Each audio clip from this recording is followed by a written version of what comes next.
Good morning. Welcome back to Bookeemonsters. My name is PK. It is Monday, November the 18th, Monday again.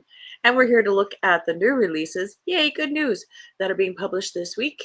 And on Mondays, we look at Cozy Mysteries. Quick announcements. I don't have any sprints tonight. I don't do them on Monday night. I do them tomorrow night, though. Tomorrow night, Tuesday night at 8 p.m. Eastern, every Tuesday and Thursday evenings, and Saturday afternoons at 3 p.m. Total of 10 hours of streaming for your self-care time carved out if you want to read, etc. Today, though, new books. Let's see what's out there.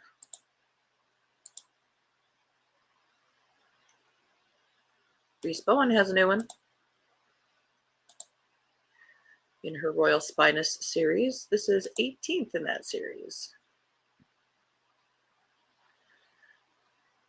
New mother Lady Georgiana Georgie Rannoch finds herself trying to separate fact from fiction when a murder occurs while a film is being made on the grounds of her estate in a new Royal Spinous blah blah blah. It's late 1936 and King Edward is in turmoil, having fallen in love with the scandalously divorced and even more scandalously American Wallis Simpson. He wants to marry her, but knows that doing so will jeopardize his crown. Plus, Nazi ties. Edward confides in his dear friend Darcy, Georgie's husband, and the couple agree to hide Wallis in their home while Edward figures out what to do. But unbeknownst to Georgie and Darcy, Hubert, the owner of the estate, has given a film crew permission to shoot a motion picture about Henry VIII and Anne Boleyn on the grounds. Trying to keep Mrs. Simpson hidden while raising a newborn baby seems like it couldn't be any more stressful for the Rannocks until one of the stars of the film is found murdered on the set. Georgie must solve the murder for the king and country before scandal threatens to envelop them all.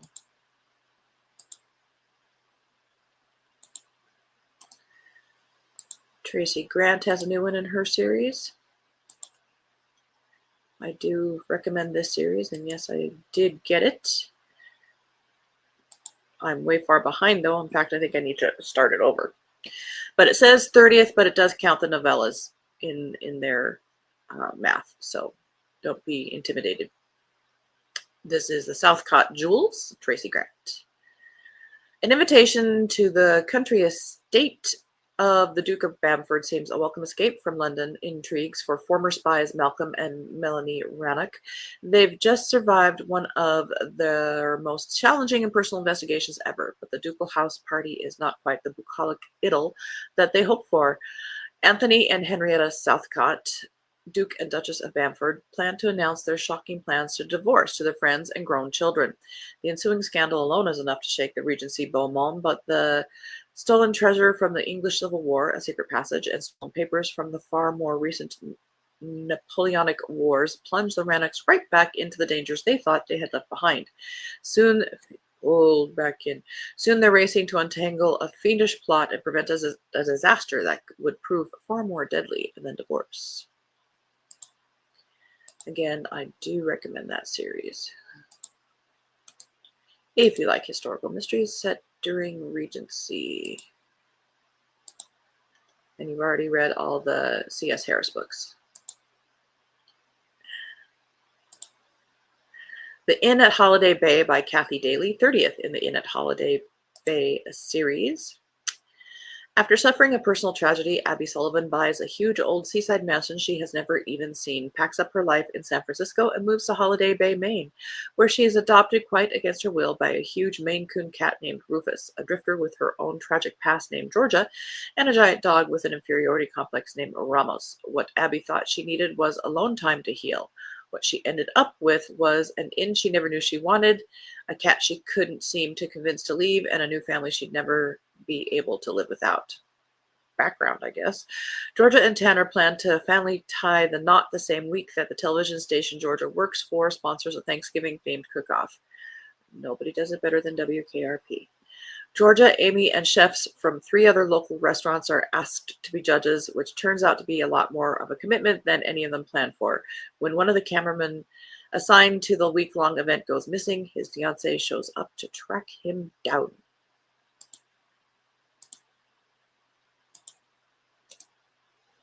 A Holiday Homicide. Good morning, Kim. How you doing? By Ellie Alexander. a new Ellie Alexander, fourth in a secret bookcase mystery series. As whispers of foul play swirl like snowflakes, Annie soon finds herself tangled in a web of secrets, small-town rivalry, and long-buried mysteries.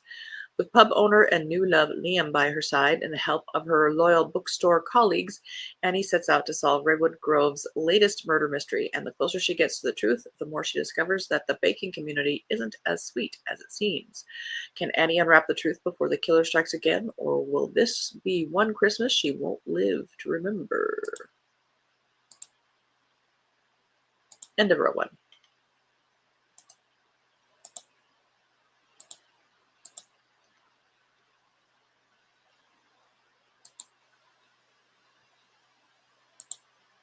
A Type A Guide to Dinner Parties by Elizabeth Spann Craig. Second in the Sunset Ridge Mysteries, Samantha Prescott, the epitome of Type A organization, is determined to prove that hosting the perfect dinner party is a precise art form, from meticulously arranged seating to an RSVP system that could rival NASA's mission control. Sam's approach is nothing short of perfection. As she sends out invitations with embedded polls on dietary restrictions, arranges the table with military precision, and thoughtfully places cards for a seating arrangement worthy of a royal banquet, Sam believes she has anticipated every possible hiccup. Little did she know that a murder would be the unexpected guest at her rigorously planned dinner. Now armed with her trusty list, suspect scorecards, and a flair for deduction, Sam embarks on a quest to unmask the killer hiding among her seemingly well-mannered guests. Will she crack the case before dessert, or will her Type A tendencies become a recipe for disaster? Who needs a weekend? She can do it at dinner.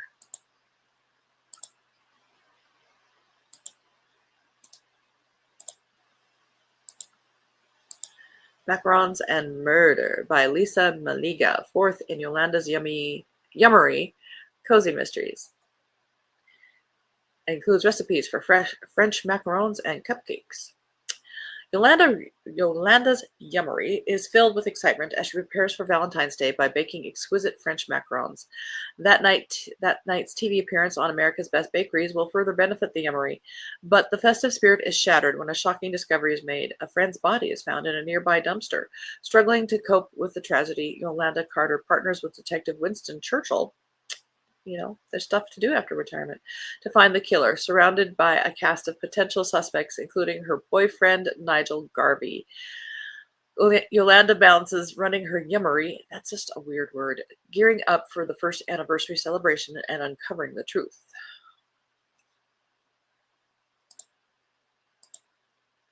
And if it's a weird, hard word to say, you are not marketing correctly. Just saying.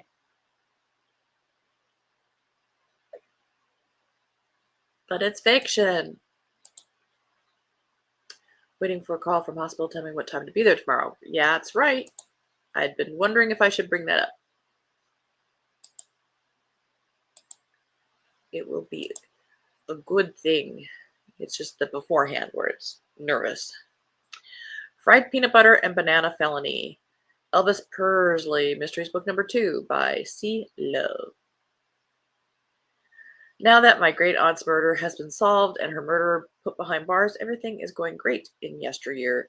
It's just, I'm still adjusting to running this entire town, but I have a great boyfriend and an adorable cat who is only mildly driving me crazy, trying to get me to agree to this wacky idea of his that we could be detectives. But other than that, everything is fine, and the annual Elvis Fest is going off without a hitch. Wait, what's that? The 10-time champion of the fried peanut butter and banana sandwich eating contest just went face down into a plate piled high with Elvis's favorite fried treat and can't be resuscitated. It looks like there's another case for me and Elvis Pursley after all.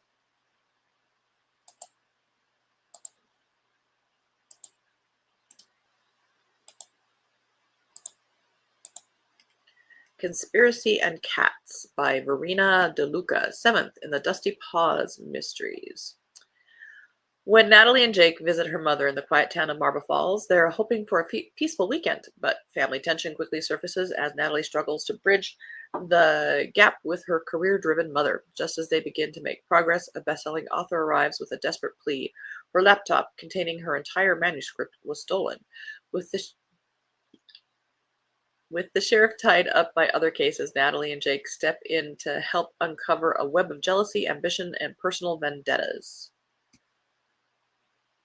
I was going to make comments about backups, but I won't do that. End of row 2, because we need to keep moving. There's lots of cozies. Night Brew by Heather Day Gilbert, 9th in the Barks and Beans Cozy Cafe Cozy Mysteries. Welcome to the Barks and Beans Cafe, a quaint place where folks pet shelter dogs while enjoying a cup of java and where murder sometimes pays a visit. The Barks and Beans booth at the Renaissance Fair is hopping since Macy managed to talk her muscled redhead brother into donning a kilt for the occasion. Even better, Macy's boyfriend, Titan, has come for a visit, so she can't wait to peruse the shops and watch the shows with him. But when a well-rehearsed joust takes a fatal turn, Macy becomes a key witness. Can she believe her eyes, or did someone cloak their ruthless intent with smoke and mirrors? A late-night stakeout seems the only way to determine what really happened, but someone scarier than the plague doctor is lying in wait for Macy, and this time the damsel might not find a way out of her distress.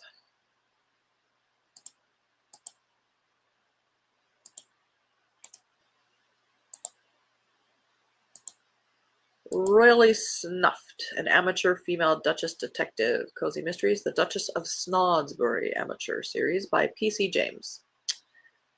3 books in this series.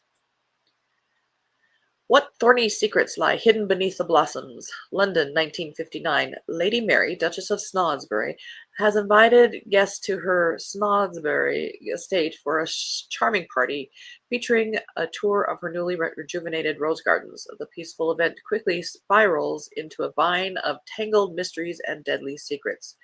Can Lady Mary keep her party blooming, or will a hidden threat uproot everything? And it looks like this is a trilogy. It says this is the last one.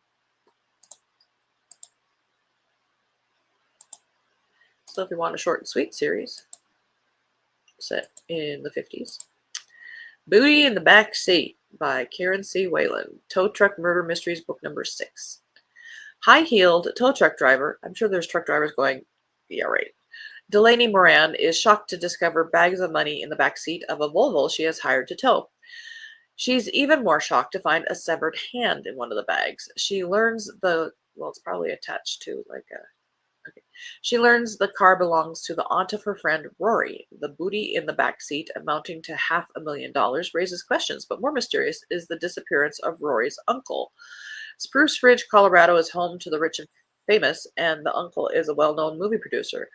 With that much money and a severed body part and the uncle gone AWOL, Rory fears a kidnapping when his aunt finally admits to receiving a ransom demand but was warned against calling the police. Delaney agrees to help. Is the kidnapper a drug kingpin seen with a victim, his neighbor who has reckless parties, someone connected to his new film, or perhaps the victim's spouse trying to cover up the murder of her husband? When a dead body turns up next and it's not the kidnapped victim, Delaney has 2 crimes to solve.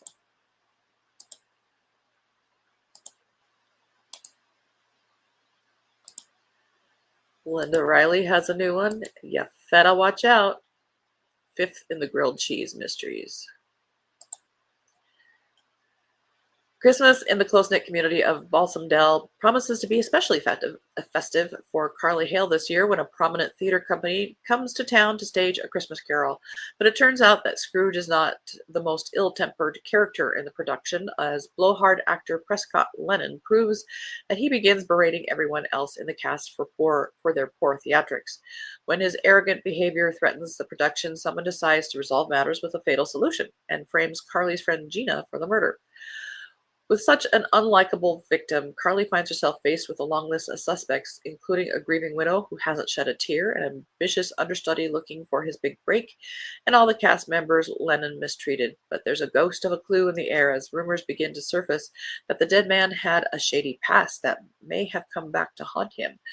With her friend still on the hook, Carly will have to sort out past misdeeds from those of the present, even as her pursuit of the killer scares the dickens out of her. Includes melt-in-your-mouth sandwich recipes. I know people like that series a lot. End of that row.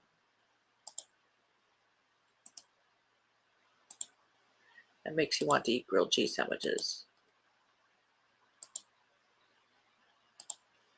Dominoes, Danzon, and Death by Raquel V. Reyes, fourth in the Caribbean Kitchen Mysteries series. It's been 3 years since food anthropologist and cooking show star Miriam Quinones Smith had her last brush with death. Her Spanglish culinary show, Abuela Approved, is topping the charts. Her parents are back in Miami and living with her in Coral Shores, and her kids are great. But when bones start popping up in unexpected places, Miriam's idyllic life is threatened. Her husband Robert's much-delayed hotel project screeches to a halt when human bones are unearthed. Tribal representatives, forensic archaeologists, and a pompous professor rain down on the possibly ancient site. Then a fake skeleton with the name Smith etched into it is found floating in the bay, with an ominous note. Is it a threat to Miriam's husband or her in-laws? And when Miriam's boss, Delvis, is seen going off on a tour guide who marched through the crew-only area on set and is later found dead, Delvis is declared the main suspect. To protect her family and friends, Miriam must dig up the truth that has been hiding in plain sight.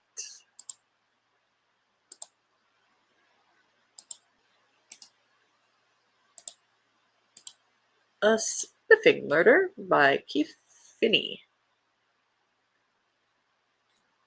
Second in the Rex and the Dowager series. Step into the enchanting yet treacherous world of 1920s England with this book. When Sir Herbert Cummings' chief accountant, Ferrier, collapses after a single bite of cake during a high society gathering, what seems like a tragic accident quickly hints at something more sinister. Joined by Scotland Yard's finest, Detective Inspector Arthur Whipple, the Dowager and Rex uncover secrets lurking beneath the estate's polished surface. As alliances fracture, the trio navigates class rivalries, personal vendettas, and buried motives among a colorful cast of suspects, each hiding dark secrets of their own.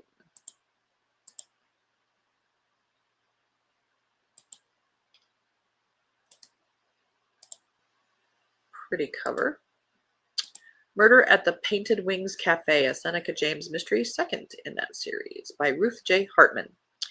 Seneca James' cousin Evie ends up in hot water when she's accused of stealing a wallet from an angry customer in the Painted Wings Cafe. The customer also happens to be the local bank manager, who Evie pleads with for a much-needed loan, resulting in a public spectacle as the bank manager refuses and ridicules Evie. When the manager later turns up dead inside the cafe and Evie is the most likely suspect, it will take all of Seneca's sleuthing and help from her best friend, Sheriff Cody Bales, and her cat, Winifred, to get Evie out of trouble.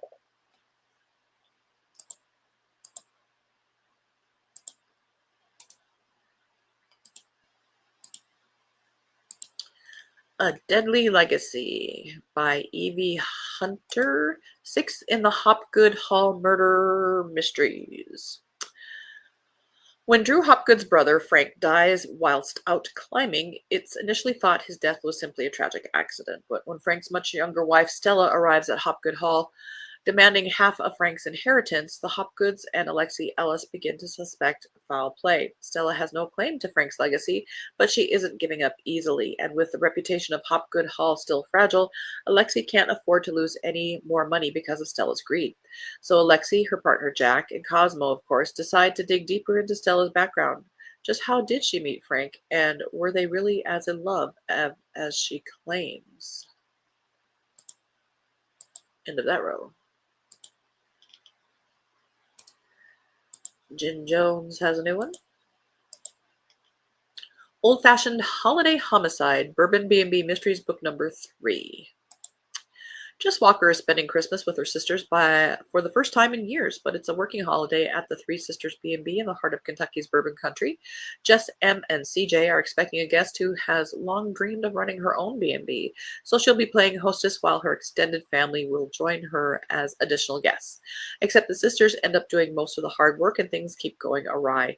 Jess would swear the holiday is jinxed, and things go from difficult to downright dangerous when CJ delivers her bourbon cranberry sauce to the local gift shop and finds the owner dead. The sheriff immediately jumps to the wrong conclusions, and the sisters are determined to get justice for CJ's best wholesale customer. Suspects are scarce enough, and the B&B guests are spooked by the murder and threatening to cancel their booking. Can the sisters solve a murder while still giving their guests an old-fashioned holiday?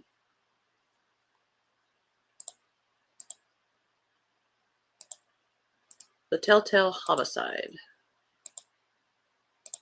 by Daphne Silver, second in the Rare Books Cozy Mystery series.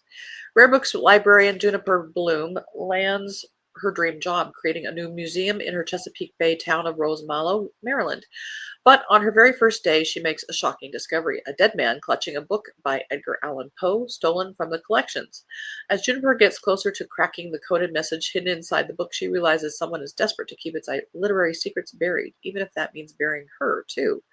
Dressed in her signature vintage style, with rescue pup Clover by her side, the fearless bookworm must hunt down the culprit before becoming the next victim. But can she solve the case without jeopardizing a budding romance with her boss, the dashing Leo Calverton? And can she help her sister Azalea perfect their grandmother's legendary blintz recipe before the Rose Mallow Festival?